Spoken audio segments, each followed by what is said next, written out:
আপনার সীমাবদ্ধতা আপনি নিয়ে আসেননি, কেউ আপনাকে শিখিয়ে দিয়েছে।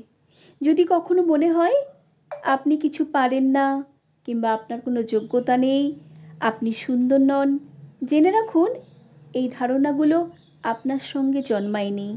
এগুলো অন্যরা আপনাকে শিখিয়েছে, সমাজ ঢুকিয়ে দিয়েছে আপনার মনে। আপনি যেমন আছেন তেমনটাই আপনার সুন্দর। আপনার প্রতিভা, আপনার স্বপ্ন, আপনার পথ সবই আপনার নিজের। অন্যের তৈরি করা ফ্রেমে নিজেকে মাপবেন না। নিজেকে বিশ্বাস করুন, নিজের শক্তি খুঁজে বের করুন। আপনি পারবেন, এই বিশ্বাসই আপনাকে এগিয়ে নিয়ে যাবে। কলমে মাইসারা জিন্নাত মিম, কণ্ঠে আমি সুমিত্রা।